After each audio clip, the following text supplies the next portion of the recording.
It's Friday. It's pre-recorded. Now the show Dozens Love the 9 Years podcast.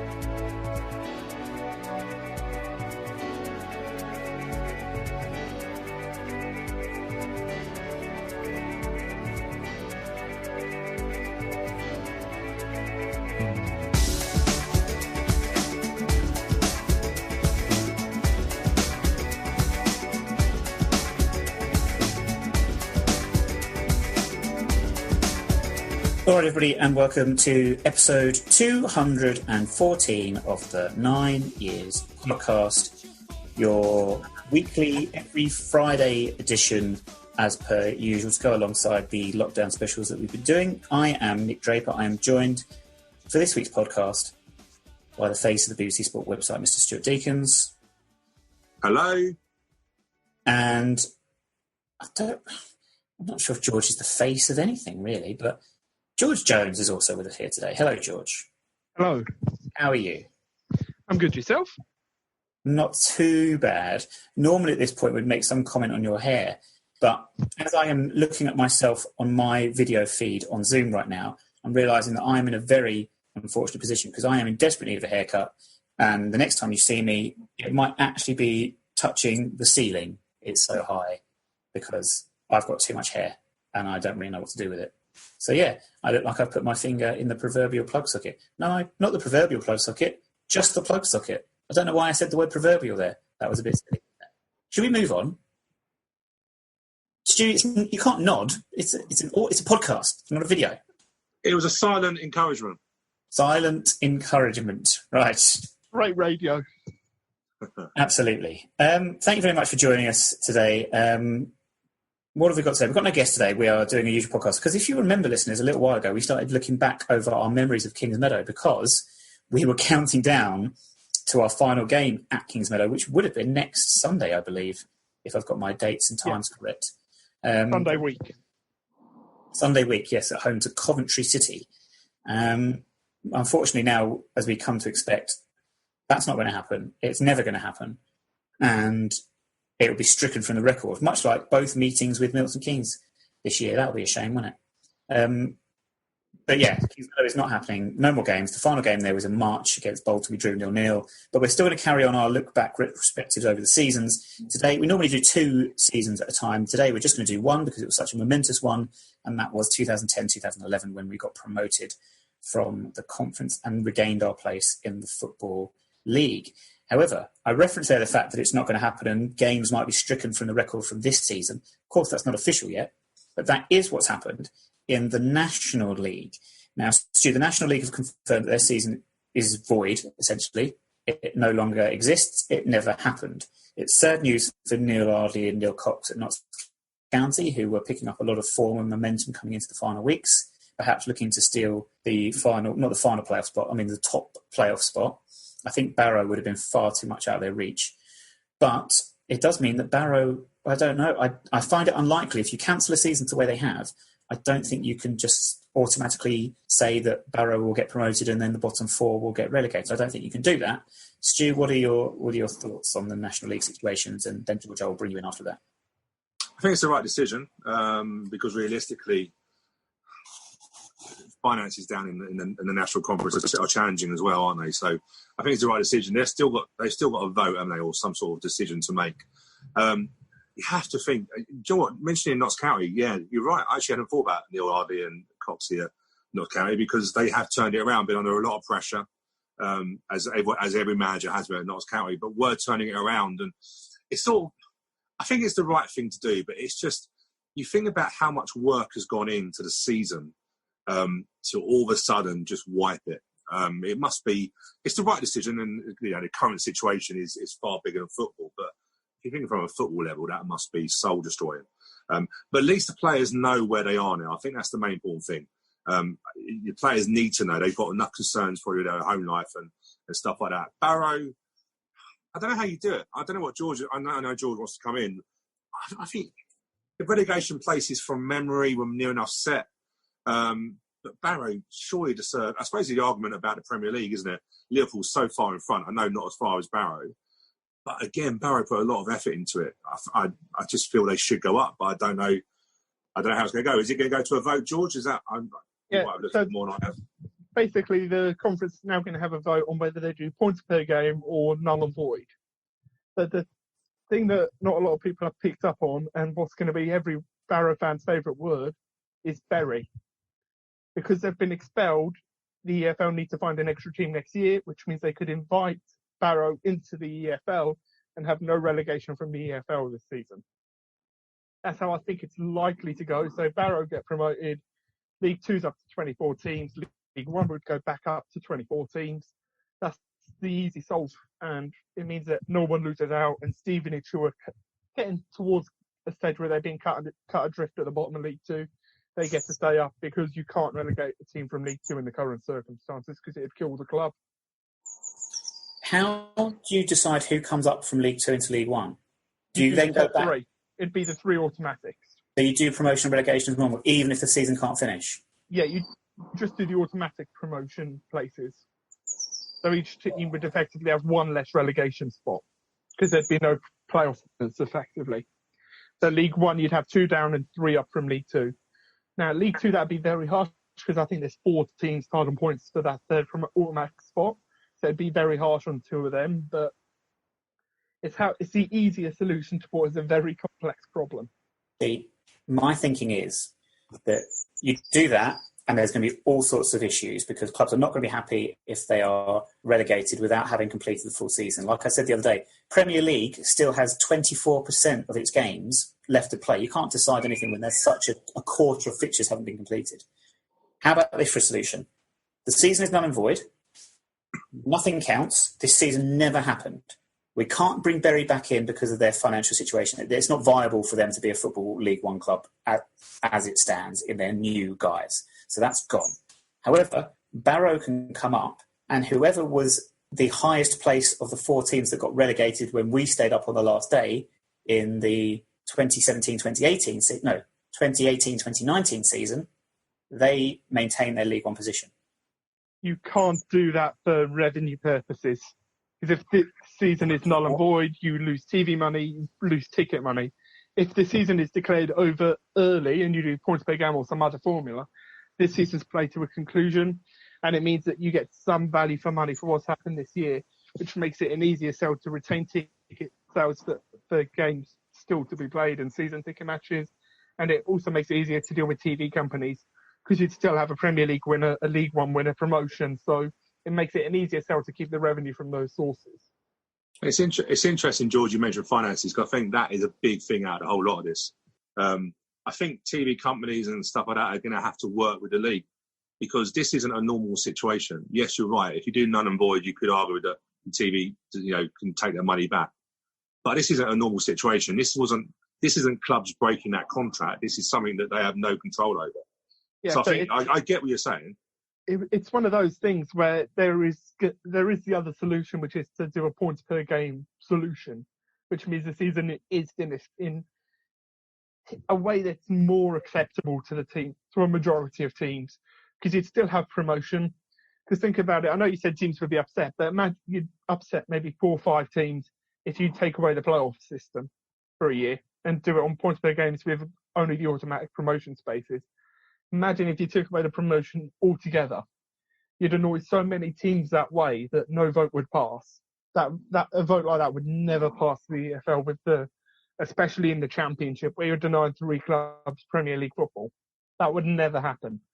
So what you're looking at more is a points per game, some way where you can say, yeah, these 2 or 3 teams, they're the ones who go up. These 2 teams are the ones that come down.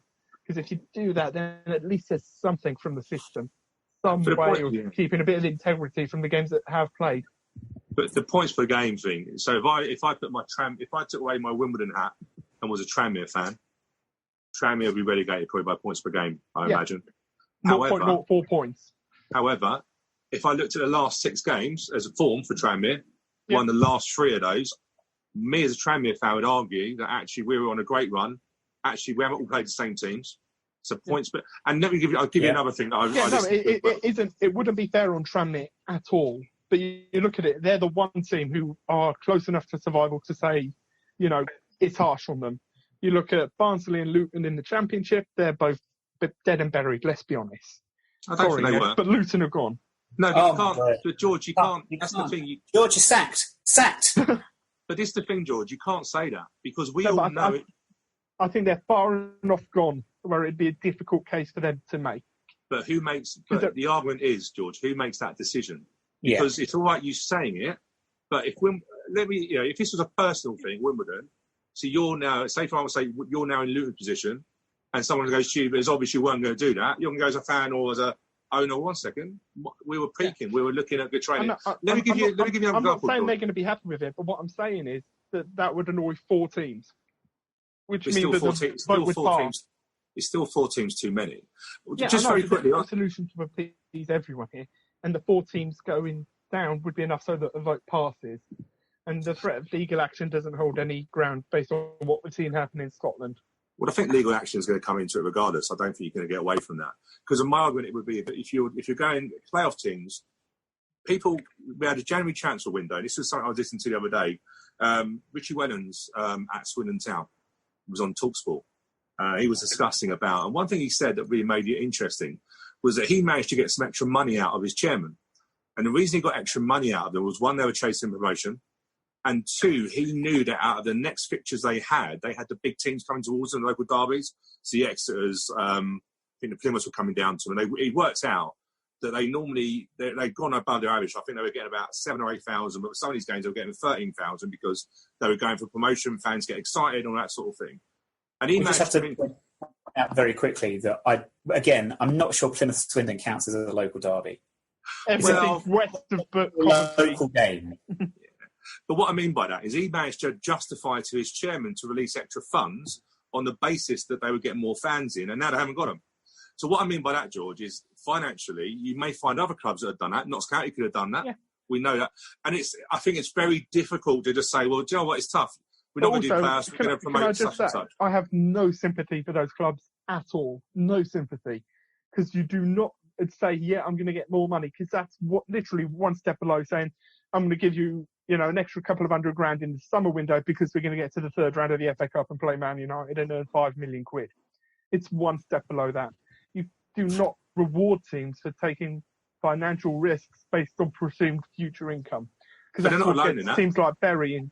I know, but that's how you start with positions right now that are in big financial trouble because of that being basically the way the world works for a lot of people in their personal lives as well.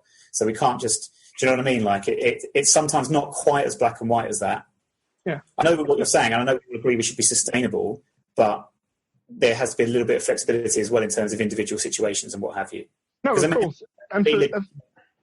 A thing to suggest that in March and April, we've got X coming to us and Y coming to us. I mean, you just can't foresee a situation that's come up like we have. You can't see that at all. But what I'm saying is you don't do it based on individual matches or basing it on a small factor, something that could change very, very soon, and it is a predictable change.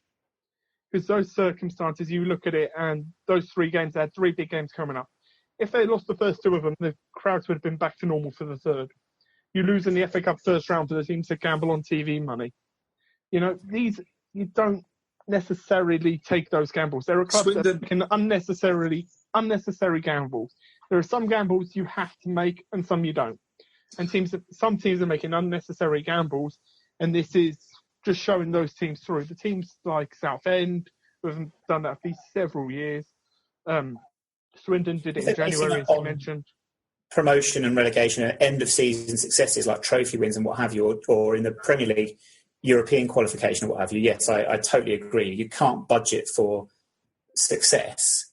You can more sensibly budget. If we're talking about opposition coming up and fixtures throughout a season, I mean, we surely have budgeted in terms of projections for attendances across 23, 22 home league games, surely. Yeah, And this is why the Swindon argument is a really interesting one, because I disagree, George. The actual manager's proposal was common sense. He'd always seen the figures that are going up. They'd had a great season. So to maximise that great start to the season, and a lot of clubs in January will do this. They're not alone in that. If you've got a chance in January of actually having you just need that little bit of an extra push, and you know financially that you can get that. And Swindon is a place where their attendances always fluctuate. They're very much the glory hunters, aren't they? And a lot of fans are like that. But they have a support base, but not a guaranteed support base. But when he actually said that argument, if I was the Swindon chairman, it's a no-brainer. Of course, you can get more money in there. And they're not going to lose one of those games and be out of the promotion picture, because they'd always drop back into the playoffs. So this is my argument on that. You've got clubs that have spent money just to say to them, hey, it's tough luck, that's the way it is, doesn't seem fair to me. But that's what you're doing with a null and void scenario. There is no way that you can say, apart from promoting on who spent the most money this year, there's no way to reward that. You have to do it. And all we've got now is where teams are. Unless you go back and say, after every team played each team once, and going all the way back to the end of December when that stage of the season was, unless you go back there, there's no way of doing it. Because you have teams that have played a different number of games, and you can't effectively reward someone because they've taken a financial risk. You cannot reward that as a club without basing it on league position. I think we can agree there's no ideal solution for this. There's not an ideal. But the null and void, I'm probably more in favour of, simply because it doesn't penalise any clubs. And this is what it's about. It's about being fair to every club. It penalises clubs like Barrow, Coventry, Rotherham, Crewe in League Two. The teams that are doing really well and were going to get promoted anyway. But let me give you an argument. They could have overspent. How do you know they haven't overspent? If they've bought promotion, and that's I don't agree with it, but it's what they've done. They get promoted the same as they would if the season ended in May. But there's an argument on the financial side, isn't there? That's what I'm saying to you. There's no ideal solution to this. Yeah, no, but you don't reward teams that are outside those. You give them the automatic promotion spaces, which you have to do because that's fine and fair. That's the only way you get any votes. The teams that are outside of that, that's hard luck. Exactly the same as when the year we got promoted and Accrington just missed out. So the rules at the start of the season were, if you finish in the promotion places, you're automatically promoted. If you finish in the playoff places, you're playing a playoff system to then decide the winner of the playoffs will go into the next league. Yeah. So you're right. So yes, the ones who get promoted, but then all those teams in the playoffs, and unfortunately, because there's going to be 4 in each league, you're then penalising those who equally have got just as much right to promotion, because the playoffs are that way. It gives the teams that are mid-table that incentive. So those 4 teams in the playoffs, in whatever league it is, whether it's League 1, League 2, Championship, those 4 teams, they're not going up this year, whatever scenario you pick. So it's a question of, do you get everybody, or do you just annoy a few teams? Because there's a way which you get, because if you say null and void, straight away there's 10 teams in every league that object and the vote fails. If you say there's automatic promotion in it, and only 2 relegation spots, then you're down to 4, 5 teams who object to it. If you do I think the EFL going to be. And then the vote passes, I should say. Yeah, but I know the vote thing comes in, but I think the EFL have to very much try and dictate, because every club is going to look after their own interest. That's natural. But so I think that's when the vote comes into it. That's why you have the vote, because they'll have X number of clubs whose interests are aligned and another group where they're not aligned. So whichever alignment has more clubs in it, that's the one that wins. Worst case scenario here is if the club's too divided and there's no outcome either way, because that's going to cause a massive, massive headache. Potentially, there's no end date for when that gets solved, which is why some teams are just going to have to say, yeah, no playoffs this year. We're going to have to swallow that, because the other pathway has a better chance of passing a vote. I might have come up with an idea that solves all these issues and all these problems across League 1 and League 2. And simply this is that no more fixtures are played this season, but we, between the 3 of us right now, determine who we'd like to get relegated and who we'd like to get promoted based on which teams we like. So I'm going to start by and I'm sorry, Southend and Bolton, I know that you're pretty much cut adrift and everything, but that doesn't mean I'm going to relegate you. So I'm going to say Milton Keynes bye-bye, obviously. They can go down. let's get rid of... I don't really like Fleetwood, to be honest with you. Like, they can go. I think Bolton probably have to, though, because of their sort of... No, Southend more than Bolton. So Southend, they can go. So that's my decision. Stu, who would you pick? I pick Sunderland to go. Right, of course. Because it would make Sunderland Till I Die in a Netflix series even more interesting, wouldn't it? Do you know... It means it can go on and it can continue, and I can still listen to their fans going, "We're a big club up here. We're a big club. We shouldn't be in this league." Who would go with them? Milton Keynes, obviously. Of course. Who else? Southend have to go because even though I think financially they've been on the borderline for ages, and Oxford. Well, that's your three. You'd only have three down, wouldn't you, at the minute? Oh, if we were I'll change the rules then so we can have an extra team. Oxford because of Mr. Robinson, I guess. I just don't like him. Yeah. That's fair enough. George? Well, it depends. If Bolton are going to start on -12 next year, they stay up in my book. However, if they don't, they go down. So for me, I'm saying the two obvious ones are obviously Oxford and MK. And the additional team that I'd quite like to go down, if it's not going to be Bolton, it's tough to say, but it'd probably have to be Portsmouth. Fair point. Fair shout. Yeah, I'll go. Because they betrayed fan ownership. Purely for that reason, they sold their club to Mickey Mouse. Oh, jeez. Right. I'm not getting into that argument right now. Stu? It's an interesting point, though, isn't it? Because about a 12-point deduction. If rather than say there was no relegation, say I said there was going to be no relegation, then what happens to Bolton? Because they, unfortunately, still have to have a punishment. Yeah, they'd have to start a next season with that punishment still in place, wouldn't they? They'd have to. That's another reason to have some form of relegation, because that opens a whole can of worms. If you null and void it, teams have had fines or penalties, or Macclesfield have had points deductions in League Two. Southend will probably get a points deduction at some stage before football restarts, whenever that is. So do those penalties carry over? Do they not? And that's why it's easier to have a relegation this year, just to prevent that kind of worms from ever being opened. Which three teams would you like to come up from League Two so we can play against? So I'm going to look down this list and say, I really have no preference, because we've played a lot of these teams before. But as I've never actually made it to Crewe, I want Crewe to come up so I can go there. I've never done Colchester, so we can do Colchester there. And then, I don't know, I like Oldham, so they can come up. There you go. Yeah. I'll be truthful. I'm having a quick look. I've got the tape up, so it's fine. Yeah. I don't care. Do you know what? I suppose I'd like Crawley's come up. Just because I like the local derbies. I like them. Leyton Orient. Yeah. And Northampton, because I have a good TGI Fridays opposite the ground. Cobblers. Who's got the bird? Who's got the bird tweeting in the background? I think that's you. Me? No, it's me. It's coming from my computer. It might be me, actually, to be fair. There's lots of birds around here. Well. As I was saying to you the other day, moving on. No comment there. As I was saying to you the other day on our WhatsApp chat, the birds are overtaking our road. They literally now like, no, this is our road. We ain't getting out. Basically, because I've got loads of like, around the corner from me, there's a pond with loads of ducks and stuff. They're taking over. The animals are taking the proverbial mickey. Like mice. But I don't want to get George started on Portsmouth again. George, who would you like to come up? It's a fairly Colchester, because it's a new ground for us and relatively local. Leyton Orient, because it's a London derby. And for me, the other one would be close in terms of, who I'd like. But I'd probably end up saying Walsall, purely because we might need something to kickstart our survival hopes next season, whenever that is. Have you just said you picked two teams to come up because you like the fact that they're local? No, one is a new ground and one because it's within the M25. And no, one is a new ground that is relatively local, were your exact words. And then you said... No northern clubs. No long away trips up north, no? I think Walsall counts as an away day. Not really. It's... Well...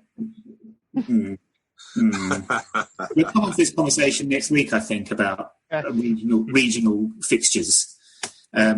Also, just to finish this off, of course, we've also got to think about teams being relegated from the Championship.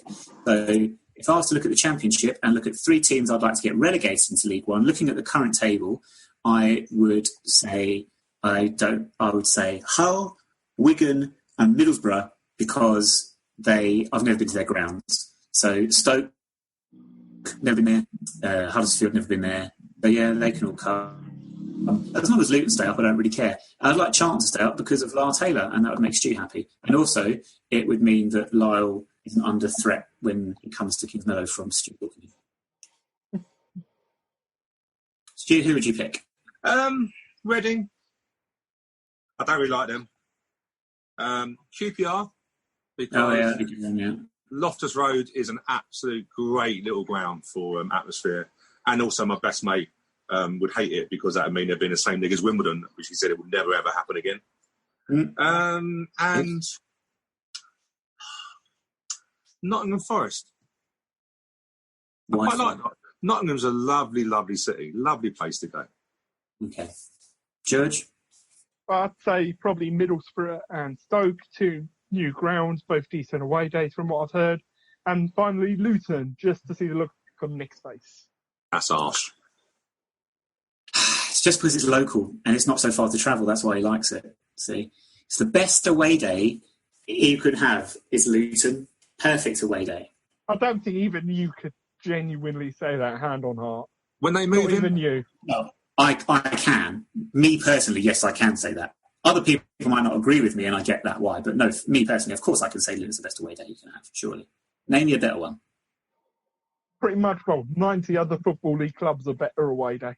That's harsh. Including Milton Keynes. Wow. 90. What a statement. What a statement. There's only 91 clubs in the league. Yes. That's what I said. So that includes Milton Keynes then. Okay, so 89 better away. Oh, no. Oh, man, we're going to have to sack you off of that one. Oh, that's a bit on Twitter. I can't believe you've just said that Milton Keynes is better than Luton. This lockdown has got to George. It's got to him. Right. On that note, should we move on to our Kings Meadow recap? So we're looking back at past seasons at Kings Meadow. 2010-2011 was a very famous season for us. Stu, why was that? Well, because we got promoted, which is always a nice thing, isn't it? Yes, it's always good. Yeah, do you know what? In all seriousness, promotion is a very easy one, isn't it? But it was actually the first year that my now wife, was our girlfriend at the time, went to her first game. So as she realised this morning that she's on 10 years of being a Wimbledon fan, which is a punishment and a half, isn't it? Just give you some indication, I don't know if George knows this. I remember Lorraine's first game being Forest Green Rovers at home, before you decided to take her on a coach up to Altrincham one midweek. She's a lucky lady. Do you know what? I was showing her the game, actually, because I was going through AFC Women TV, and I found her a Forest game, Forest Green game that she went to. And do you know what? We were lucky to get an equaliser. I thought, crikey, she's going to hate watching this team. They're rubbish. But her favourite player, Christian Jolly, she always liked Christian. I think because he looked a bit lost on the pitch. He was a bit young, wasn't he? And needed someone to look after him and hold his hand. As I pointed out at the time, that Christian Jolly is neither Christian nor is he particularly happy. Anyway, I was showing her the goal, and the funny thing was, my son Thomas was shouting goal, the ball in the net, and he was shouting goal and running around the room. Of course he was. I had him well trained. Of course you do. I remember Christian Jolly's equalised that day well. He took it very well against what was an awful Forest Green team. And actually, if we're talking about clubs that can get relegated out of League Two, they can go. Because, what is that? That's not even a proper club anymore. Anyway. 2010-2011. George, did you go into that season expecting us or even in any way anticipating or thinking about promotion? No, going into it, I remember at the start of pre-season, I think we had quite a good start to pre-season. We did well against a couple of clubs. Just looking at it now, it looks like we beat Charlton. We put up a good showing against Millwall in pre-season. But I remember one particular away game, we were away to Exeter in pre-season as one of our last away games, last pre-season game, sorry. And I remember leaving that ground saying, we're not going to go up this year. We're going to mid-table, same as last year. I'm quite pleased to be wrong. But also... Well, we went with recruitment that was on the young side, wasn't it? We went very young, not a lot of, if any, experience of getting promoted out of the division. And it just seemed to me like we were where we were in terms of our budget and everything like that. I just thought this is a top half conference team that's in no danger of troubling the promotion positions whatsoever. At what point did that change for you? At what point did you think, actually, yes, we might be onto something here? Well, for me personally, it was the FA Cup run. There's the October-November FA Cup run for me was when I started to believe we're beating teams around us. That Ebbsfleet away game in particular, the replay, when it looked like we might have been playing MK in the third round, or second round, sorry. For me, that was when I noticed the team started to have a bit of spirit and a bit of fight in it. And it looked like a team that, might be challenging for the playoffs, is where I thought we were at the time. And obviously, then we went on a really good run after that cup tie. Stu, what do you think? Where did it change? At what point did you think this is actually a team capable of challenging for promotion? I'll be truthful. I didn't think much in the whole season until April. We all know we went on a massive run, didn't we? We made some good additions. We brought James Mully in. We brought Kai Mohammed in. So I think we made some good additions. Kai was. If you remember when he come back in, he really gave us that extra push, didn't he? At pace and goals. We know it done against Fleetwood. But yeah, I'd be truthful. I didn't before then. I thought we were going to do. We finished 8th the season before that. I didn't think we'd be far off that. We might hit a playoffs. But yeah, I didn't really think that until really April. It was quite late on. There was a player that we signed in pre-season that didn't stay very long with us, but he seemed to be one that got people thinking very early on that potentially this is a promotion-winning side. That player was, if I've got this correct, Andre Blackman. So what are your memories of Andre Blackman? Well, you read his football CV and you think, wow. I think we realised very quickly that he was a person that he wasn't really a player that Terry Brown really. He's not a Terry Brown player. I think Terry Brown wants players that suit a team structure, and he was very much on his own money. Undoubted ability, just a fruitcake. Yeah. I remember the Arsenal pre-season. We played an Arsenal under-21s team, I think, and he scored against them. Scored a very good goal against them, and but he got caught out. I think was it Luton away? We got turned over. The Premier Sports game. Friday night in Luton, which is always a pleasure, and that's where I think things started to go maybe a little bit wrong for him. Did we start to see his weaknesses as a defender?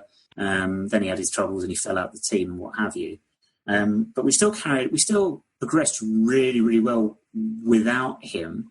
Do you know there were times when we play really poorly and still get victories? And I think that's when I started to think, actually, we had memory playing tricks on me. I had to double check this. Fleetwood 1 week at home. I think York the following week at home. I think we won both games 1-0. I don't think we played well in either game. It might have been Fleetwood where the goalkeeper dropped a corner onto the foot of Jolly for a winner. And you thought, wow, if we're winning games when we're really not at it, then that's always a good sign. The Crawley game, another Premier Sports game. George, what are your memories of that one? Because that, for me, was the moment when I thought Crawley were going to turn us over that night.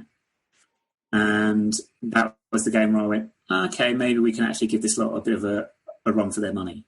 Yeah. And that was the thing. I mean, you'd had the summer before, you had all the stuff about Danny Kedwell. Would he stay or would he go? We had T-shirts made up. And for me, it was that night where I started to get an inkling. I think that game was around the time of the start of the FA Cup run, I think. It was around that time where we looked like a team that could challenge, and we ended up beating a team that everyone knew was going to win the league that year. But that was like we'd be going from a mid-table team to a team, that could challenge for a playoff spot. Yeah, do you know what I was going to say? It's interesting what you were saying about a young team and when do we think that they were going to, we got a chance. And I think the reason I thought that, not until late on, was just because of the age of the team. I didn't believe that they would be able to continue, and really push on at later stages. I just wanted to bring back a story, actually, that this season was the best season for pre-season. I've told Nick his story many times, but it's still one that makes me chuckle. We went down to Exeter and Tiverton for a weekend. Terry Brown took it down as a bonding for the team. It's when I realised how stupid the team were and how naive they were. But I was lucky enough to stay in the same hotel as the players that weekend. It was a team bonding, and I have to say that I have memories from a night in Exeter that will never, ever leave my head. Some I can't repeat. But one that I will repeat is John Mayne nicking someone's bike from outside and then deciding to go round the reception, and then the hotel porter was after him. And also one other story was that they had tabs on there. They had tabs, and Danny Kerwell, John Mayne, all thought it would be funny to get drinks and put it on Luke Moore's tab. Everyone was getting drinks on Luke Moore's tab, and you can imagine his face in the morning when, yeah. But they went to a nightclub that night. I went out with Terry Brown and stuff like that. I had a drink with him, and yeah, that team was so young and so boisterous. But the worst ones were Danny Kerwell and John Mayne. Again, you look at that, and you look at it. The years we achieved greatness and the greatest teams, when we talk about that in our promotion teams, they're all that team that has those characters in it. Those players that can just provide a bit of energy off the pitch.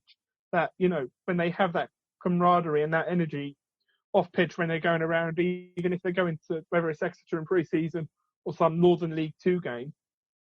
The years where we've done well are the ones where we have that energy and those characters in the squad. And I think, you know, looking at the current year, I think that's potentially what we're missing in some areas. I think when you look back at the pre-season, I think when you look at the signings, it's really, when I look back and looked at who we signed during the close season, the best thing we did was we kept players. So we retained Brett Johnson, Luke Moore, Stephen Gregory, Ricky Wellard, and Jack Turner, but obviously he wasn't. But the players we signed, Christian Jolly, Seb signed a new year contract, Lee Minchell, Martin Nowaki, who can forget him, Sam Hatton, Rashid Youssef, Toots, Ishmael Yakubu, Sammy Moore. You look at those players, massive players. Sammy Moore ended up, you know, playing League Two football with us. Yeah. And that's the thing. You look at all of those players. In fact, all of those players, in fact, have ended up with established football league careers, whether that's with us or with someone else. And that, you know, that just goes to show how right Terry got the recruitment that summer, because those players were young, unheard of. A lot of them, you know, a couple of them had issues ongoing in their past, and the fact they came together as a squad and have gone on to achieve good things afterwards.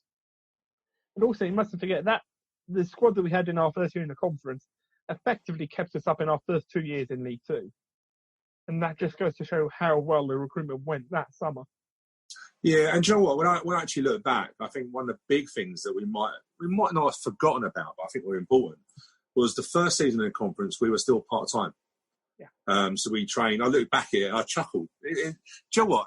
I say to fans, if you really want to get an understanding of where we are now, you know, in terms of on you know, literally returning to Plough Lane very soon, have a look back at that conference season, because we weren't full-time in the first season of the conference. We actually trained on Monday and Wednesday mornings and Tuesday and Thursday nights. Unreal when you think about it now.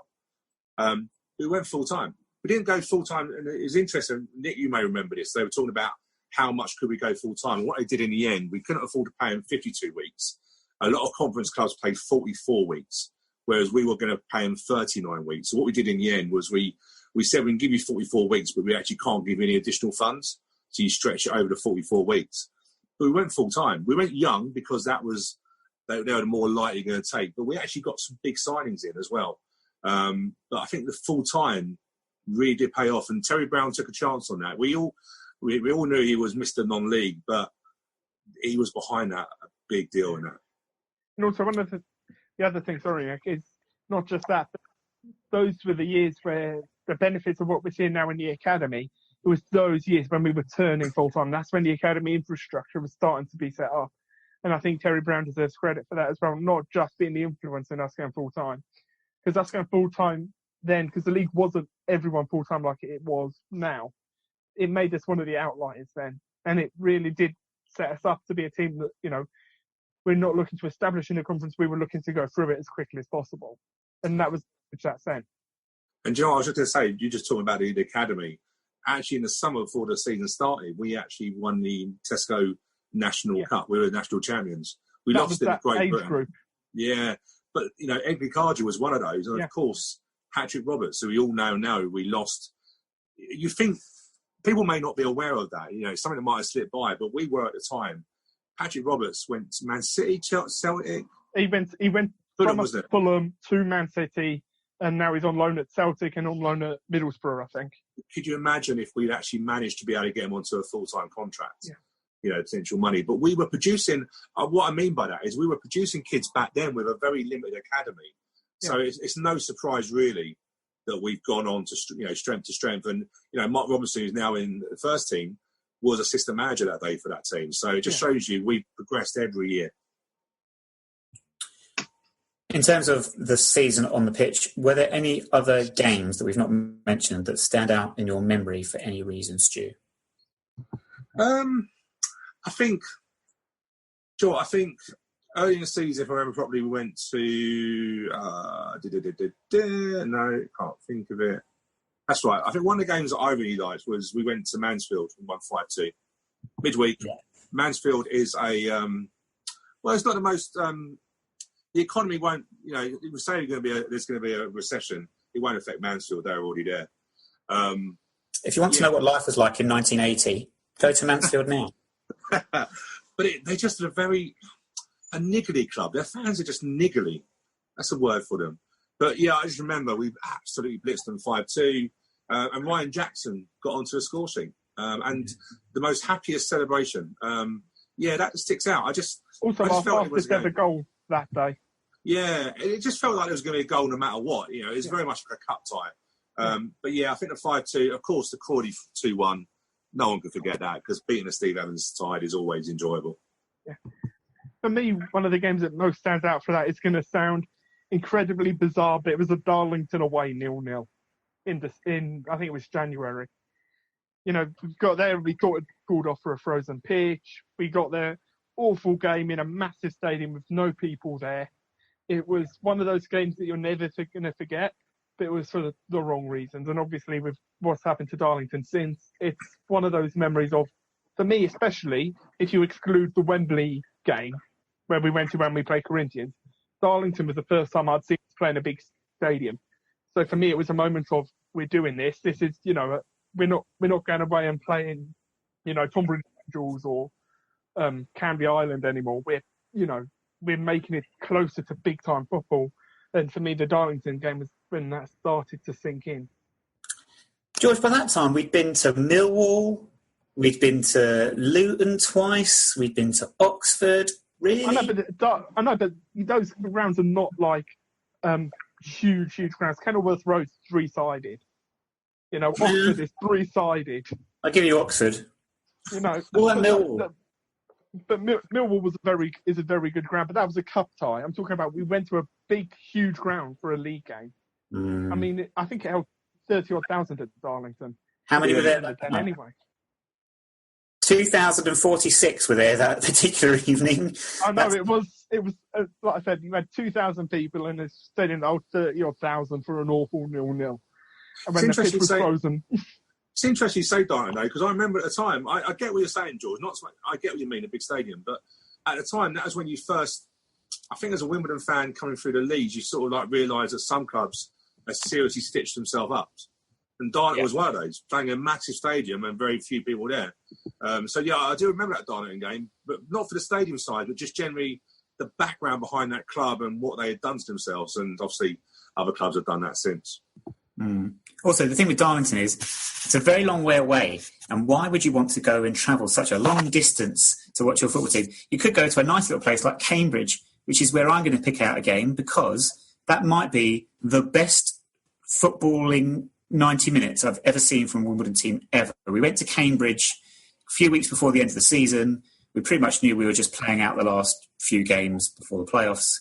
We won 2-1, but we were unbelievable that day. And we could have won 10-0 by the end of it.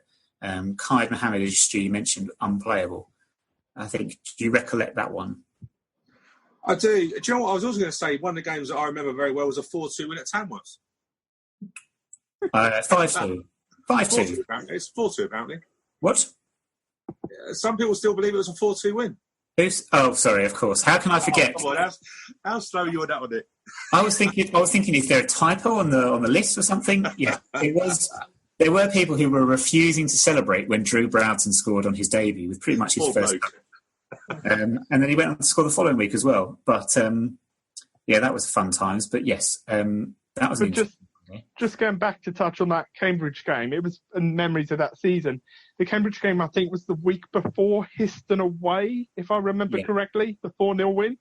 And again, it was another moment of when, we were playing teams like Luton, Oxford, Darlington at a big stadium. And when we were playing, then all of a sudden we were playing Histon. So that was, for me, a moment where I really remembered the gap between the top and the bottom. The conference is 2 leagues, or it was back then, effectively in 1 division. And just seeing the Histon, I think they took, 7 fans to us in the home game earlier in the season or something like that. Yeah. And going away and beating them 4-0 with fans standing on hills and everything. For me, that's another one of those memories of just what a mess that league was those years. I have to get this right, but I believe that day there was a Wimbledon fan that got they pricked themselves on some thorn bushes, and they were very irritated about this. So they put a slanderous thing on the internet. It was an anti-Histon meme. Oh, yes. Mate. God, what a joke that is. Tamworth. Yes. Did you go to Tamworth? I believe is the most landlocked place in the country, I believe. It's not somewhere where I'd ever recommend going. However, Stu, I do remember that day purely because, yes, the uproar when Drew Broughton came on. I think, did I not include him in my top 5 Wimbledon debuts on our very first podcast ever? And we 2-0 up, threw away 2-2, and then we went on to win 5-2. And yes, games that clearly have lived long in the memory. And yes, I'm not too sad that we won't play Histon ever again. I should say very quickly, actually, Tamworth, I didn't go to that 5-2 game, but I went the season before. If I remember correctly, it was like on a roundabout, a very sort of... there was like a ski slope centre or something right next to the ground. And a little. Yeah, go on. No, and just a little. Yeah. But if I remember correctly, the season before that was when there was a substitution at half-time or something, a goalkeeper. From what I remember. I remember Tamworth being very interesting on that side, but... yeah, you're right, George. There were teams, Altrinchams and stuff like that. Yeah. And there was obviously Rushden and Diamonds who were going through their basically demise, wasn't it, and stuff like that. So, yeah, it was a very, very weird league. Very odd league that ended with a semi-final playoff spanking of Fleetwood Town. And then, obviously, the game at Manchester. We've spoken about these games before on the podcast. We've spoken with Terry Brown about them, and John May and Danny Kedwell and lots of people, and Seb Brown, of course. We haven't mentioned Seb Brown up until this point, but we'll finish with him because obviously we've spoken a lot about other players that were pivotal that season, but Seb Brown we've not mentioned. How important was he, Stu, that season? He was in unbelievable form that year. Yeah, do you know what? He was, again, he was a youngster, wasn't he? Do you know what I mean? A lot of pressure on him. He sort of grew into it. I never thought Seb was, if you remember back when Seb actually played as a trialist, he had some rocky moments, didn't he? He suffered sometimes from some confidence, which I know he's a goalkeeper, but he was young. That was the thing, but he got stronger and stronger. And I think the more that the better performances he had, he seemed to get his own self-confidence. The players were very supportive of him. But yeah, if you think back to the playoff final, you needed. I think if we go back to it, I know it's quite easy saying now in hindsight, but you always felt very comfortable if you looked at the goalkeepers, even though Luton had an experienced goalkeeper, but you looked at Seb and you felt that was, he'd run into that final, he was excellent, and in a way it wasn't a surprise that he was a difference, in that penalty shootout. It's also the sort of the symmetry almost. The moment Seb became a forefront as, he's our first choice keeper was Mansfield away the season before, where he saved 2 penalties right at the end of the game to steal a win. And it was almost written in the stars for him to go and then save 2 penalties to get us out of that league the following year. He came on so much and he typified what a Wimbledon player should be, a Wimbledon fan. He got on well with fans as well. And he was, I know it didn't end well for him with us, to be honest, because he became a boo boy towards the end of his time with us. But I think he was the key player, someone who, you look at it, and without Kedwell, there was probably another player we could have signed for goals. You look at Gregory, maybe there was another ball-winning midfielder. Maybe we could have replaced Jukubu at centre-back. But I don't think we would have been able to find a better goalie than Seb for that year. And I remember going to watch him play for, I think it was England C, who had a game at, weirdly enough, Luton. And I went up to see him there, and he was one of the best he was better than I think they were playing Belgium. Actually, I should check who the Belgian keeper that day, because I remember being more impressed with Seb than I was with the Belgium keeper. Yeah, I think with Seb, it was just a sad in a way. You know, you look at the heroes from that playoff final, and it's sad in a way that Seb just didn't progress. You know, look at Kedwell, stayed for a season, then left in the transfer window, didn't he? And yeah, he got some abuse when Kedwell come back, but I do look at it now, and I feel that once Seb left us, he really never hit the heights. But he wasn't alone in that, because unfortunately you were playing a team that had a very passionate support base, and unless you were going to sign for a big club in League One or Championship, you were only ever going to go into a lower club. But I'm glad he's now at Sutton, doing coaching and stuff, which I understand he's doing very well. And he's also an assistant goalkeeping coach in the academy. Yes. With us. And has played a big role in the development of people like Will Mannion, Joe Bursick, Matt Cox, Harrison Fawkes, who's now gone to Hull. He's playing a big role in that alongside Jordan Knight, who's now left. But I think Seb is still playing a crucial role in the club, and that came into fore that season when we got promoted. It is rare that players leave us and go on to do better than we have. If you look traditionally down the years, I mean, you would argue Edwell obviously did do for a few seasons before we caught up, and obviously Lyle. Lyle's on a different planet, really. Yeah. Anyway, fantastic season, fantastic memories, capped with that day up in Manchester at Eastlands, and days that we shall never forget. I do not believe. I'm interested that George decided to take a trip to Luton when he didn't have to watch Wimbledon, but there we go. Paul Ossu, as we are running late. Sounding great.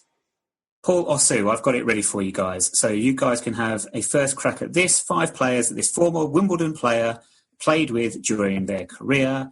We shall start. Oh no, this is the list of 5 players, which is Sam Deering, Ryan Jackson, John Paul Kissock, Aaron O'Connor, and Chris Whelpdale. So some former Wimbledon players in that mix as well. Wow. Any ideas? So Whelpdale from Stevenage, wasn't he, before he come to us? Aaron O'Connor, crikey. Go on, yes, George. It's not Ismail Yakubu. It's not Ismail Yakubu, is it? It's not Ismail Yakubu. Okay. No. Deering, Jackson. No. George, any ideas? I'm actually really pleased I've got someone else to help me, because I'm really rubbish at this. I'm thinking Minch, but I don't think that's right. Lee Minchell, no. 2 managers. Peter Taylor and Martin Allen. Oh. No, it can't be. Huh? Really? Say it. You know what? Aaron O'Connor, if I remember properly. Wasn't Aaron O'Connor at Rushden and Diamonds? Or am I wrong with it? He was at Rushden. So I was thinking Jamie Stewart. It's not Jamie Stewart. But Jamie Stewart is somebody that played with the player we're looking for and Aaron O'Connor. But not at Rushden and Diamonds. Okay. Where else did Aaron O'Connor play for? No, it can't. So sorry, Peter Taylor and Martin. Sorry, Martin Allen. So Martin Allen must be the. So Yakubu sounds a good one, doesn't it? The Barnet one. I was thinking. I'm thinking Barry, but that's not. It can't be Barry. I was just thinking Barry Fuller, but it couldn't have been. No, it can't be Barry Fuller because he didn't. It's the Newport connection that's letting Barry down. Peter Taylor. Where would he have been at Peter Taylor? Was he at Gillingham for a bit, Peter Taylor? Yeah, he would have been. Everyone's been at Gillingham. Yeah, that's what I'm thinking. I've been at Gillingham. I played 6 times for Gillingham in the 2012-2013 season. Stephen Gregory? Oh, there is. Yeah, that's another player that this player has played with at a club not as well as Wimbledon, but it's not Stephen Gregory, no. It's got to be that Gillingham connection. Yeah, I'm trying to think. It's not Meadsy, is it? It's not Jonathan Mead, no, but there is a Gillingham connection and quite a big one. Kedwell. Say that again, Stu. Stu's frozen at the worst possible time. Danny Kedwell. Danny Kedwell, sorry. Danny Kedwell. It was indeed that Gillingham link. Wow. Would you like the other links? Where's the other links then? So Chris Whelpdale, would that have been at Wimbledon? That would have been at Gills. Oh, he was there. Whelpdale was Gillingham. Okay. Ryan Jackson was Gillingham. Yeah. Sam Deering and John Paul Kissock were Ebbsfleet. Aaron O'Connor, Grays. That's where we got him. Yeah, that's where we got him from, wasn't it? It was. So there we go. George, the third by me. That's terrible. Peter Taylor, Martin Allen, both at Gillingham, and then the final clue, he's scored his first goal for us against Bedford Town in an FA Cup replay. So I was looking for Newport and Barnet players' connections. That's where I went wrong there. You're always thinking that's a worry. No, well, it is a worry for going to Newport, yeah, because no one wants to go to Newport. It's the worst place in the world after Watford. Is that it? Because normally, Stu, what happens is we play the game and then there's a ton of other things to talk about in the podcast, but there isn't, is there? Because there's no football. Girls aren't playing. From that season, I was just going to say, quickly from the season, other things that I noticed was it was the first year that we'd done the matchday carvery. It was. Yeah, it actually was. I do remember. I didn't pick it because it's food. But what I was just saying is, I actually was really surprised when you think it's actually 10 years old. But of course, if you remember, the reason that one of the disappointments was it took the burger bar away. That lovely burger bar that we had and thing. But also, it was a year that Mumford and Sons did the concert for us. Oh, blimey, was it really? Yeah, and when you look, do you know what? Like I say, any Wimbledon fan bored at the moment, have a look back at the heritage site. There's so many memories, in terms of what happened there. But yeah. So, how old were you during this season, Nick? Roughly. 2010. I would have been 16. Yeah. So there we go. I turned 17. I was 17 when we got promoted to the Football League. And yeah, that was it. So yeah. No, John, it's good memories. Like I say, the Fleetwood Friday night. I actually remember, a very quick story before we go. I remember saving my wife from being kicked by being battered in the head with a ball. I was quite proud of myself. We basically they were warming up. We sat behind the goal terrace. We were sitting down because we got there early. And I can't remember who kicked the ball, but someone kicked the ball and I literally saved it with one hand. Stung my hand. But of course, as Lorraine was my girlfriend at that time, I starred it out. But I did actually really hurt my hand. I starred it out and I saved her from a near-death experience. I wouldn't congratulate having a girlfriend for 9 months and taking her to Fleetwood away on a Friday night and then claiming you stopped the ball hitting her. I don't think that's a great selling point for you, if I'm honest. Hey, her second game was Wrexham away. Well done, Lorraine. Well done, Lorraine. Is I think the message through all of this, sticking with us through that. I've just got mental images of Stu with his wrist broken in 3 places and his hand at 7 different angles going, no, I'm fine. I'll get through. Anyway, right. Well, that is it for this week. Thank you very much for joining us. George, thank you very much for joining us this week. Thank you. There we go. Stu, thank you. Thank you very much. We will be back on Monday with another lockdown edition of the podcast, and then the traditional Friday podcast returns next week. Who knows what situation the world will be in? Hopefully we'll have other things to talk about at that point. We don't know. We shall see. In the meantime, hold on. Have we prepared things about other things like news stories and that? No? I did just see a news story that... Yeah, it's not the lockdown one, it's the normal podcast. I did find a news story, though, that was random, that made me laugh. Just let me retrieve it quickly. It's just over here. It says that 5-year-old boys are sexist, according to a US study. But this does wear off as they get older. They're likely to hold hostile views, such as women are easily upset and girls are weak and helpless. And I'd just like to say that is impressive that 5-year-olds have cottoned on to that truthful fact very, very early, because indeed girls are weak, helpless, and easily upset. It's 100% correct and true. You can address any complaints to Points of View at Broadcasting House. But that is it. Right. Shirley, thank you for joining us. Thank you. Enjoy. I've heard you've got a cookbook coming out. I look forward to that. George, thank you once again. Thank you. I hear you're travelling up and down the country to local games because you prefer local matches, as you just said, including Milton Keynes, your favourite. And yes, thank you. Alexa Blissbag, first milk last. Stay indoors, wash your hands. We will speak to you again on Monday.